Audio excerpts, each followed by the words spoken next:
Chapter 3. Ahamasura becomes the Universal Monarch. Om Shri Ganeshaya Namaha.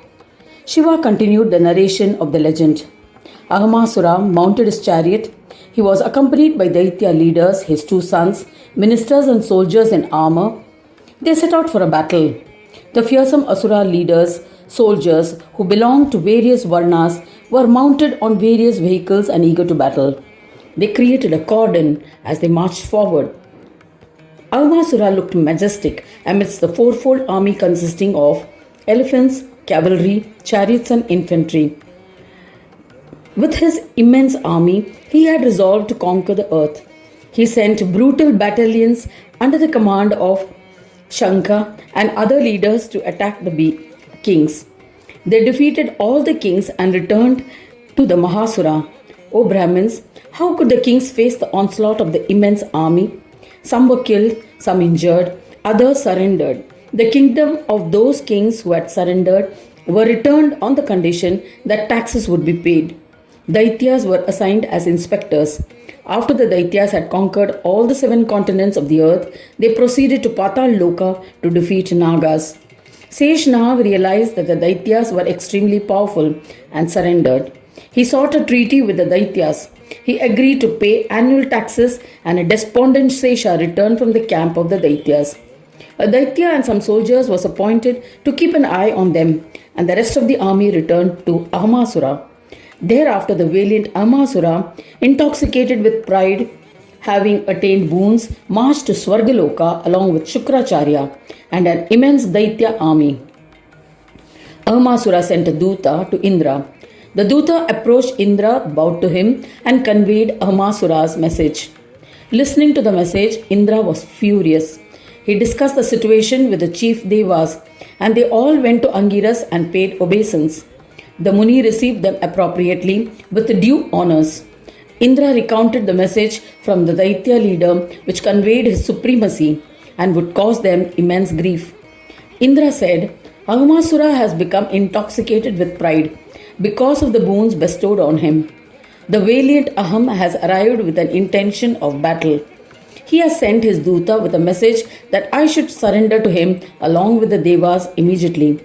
O Swami, you are omniscient, and hence I have approached you along with the Devas. Please opine. We will never disobey your command. Guru Angiras replied, Ahamasura had become arrogant because of the boons and his prowess. He is going to win, there is no doubt about it. It would be humiliating to surrender to him. Let us approach Brahmadeva. He is the most superior one. He will think of all the possibilities and suggest a suitable solution to our welfare. Thereafter, Indra and Devas approached Brahmadeva. They bowed to him and recounted all the events. A dismayed Brahmadeva took them all to Shankara. They offered pranams to him and narrated the horrific details. A dispirited Shankara took them all to Vishnu. They related the sorrowful sequence of events. Vishnu was exasperated hearing the news. He consoled the Devas accompanying Maheshwara and reassured them. He said, I shall manage Aham and the Daityas. My aspect endowed with Maya will not interfere with my work. Having comforted the Devas, he waited with all the Devas and prepared for the arrival of the Daitya. Ahamasura was aware of the developments. He seized Amravati with great ease. He ascended the throne of Indra. Apsaras started serving him. Gandharvas sang to entertain him. He indulged in its majestic grandeur. He appointed Asuras to the various positions held by Devas. He indulged in the pleasures of Swargaloka along with his father-in-law and his governors. Having established his reign in Swarga, he directed his army to Brahmaloka.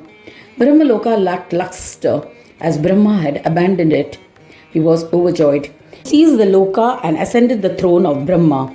He indulged in the pleasures of Brahmaloka. He was aware of the developments in other lokas. Without wasting time, he sequentially seized Kailash, Suryaloka and Shaktiloka. He indulged in the pleasures of these lokas and then prepared to seize Vaikunta. He sent his most frightful Daitya as a Duta, Kala, to Vishnu. Kala bowed to Keshava and conveyed the terrible message of Ahamasura. The valiant Ahamasura, along with his Asura army, has arrived. He has sent a message of conciliation. He has said, O Narayana, renounce Vaikunta and along with all the devas go someplace else, and I will not harm you, or else prepare for war. Hearing Kala's message, Narayana was furious. Vishnu replied in words so fiery that it appeared as if he had attacked the Daitya. Vishnu said, O cowardly Daitya, you are a sinner, and yet you have the nerve to threaten me? O Duta, I shall immediately kill the Mahadaitya and his accomplices. O lowly and wicked Duta, I am sparing you as you are a Duta. Please leave. Why should I renounce my status and become a servant of the Daityas? The Daitya Kalasura returned to Ahamasura. He recounted the message in the court.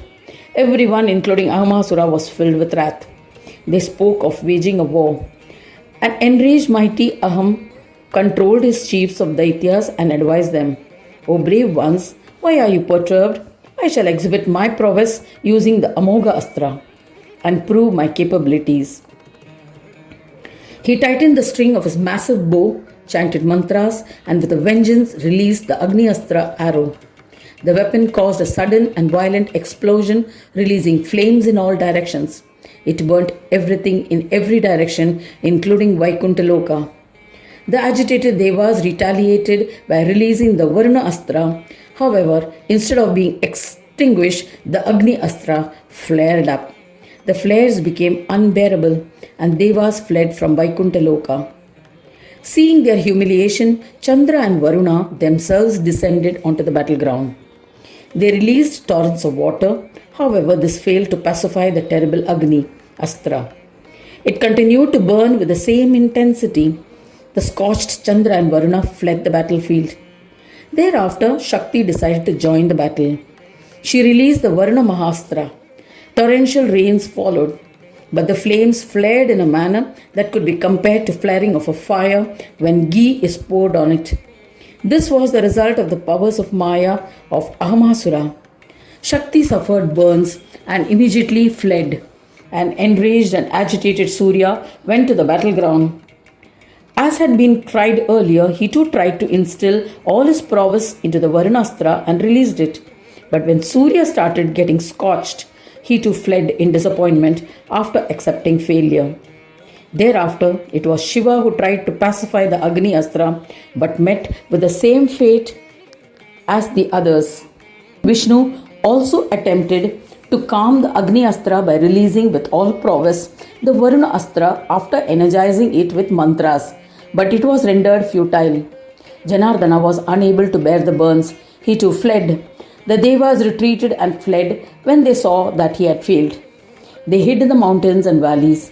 They survived by consuming fruits, roots, leafy vegetables, and herbage. They strived to survive. Aham retracted the Agni Astra and with great joy seized Vaikunta. When he had established himself firmly, he began to feel a sense of accomplishment. He considered himself as the most supreme. He was filled with pride. Thereafter, he assigned his son Garva to the position of Shiva and his elder son Shrestha as the governor of Vaikunt. He appointed Paishuna to Shakti Loka and Vedagna to Saura Loka as administrators. Pramada was assigned as the master of Brahmaloka. Shankar was appointed to the throne of Indra. Kala was assigned Yamaloka and Kamalasura was assigned the Varuna Loka as its administrators. Adharmadharaka was appointed respectfully to the post of Kubera and the mighty Ahamasura returned to his town. After returning to his own town, Ahamasura ruled all the lokas and Brahmanda. Ahamasura believed that his brilliance and good fortune were unparalleled.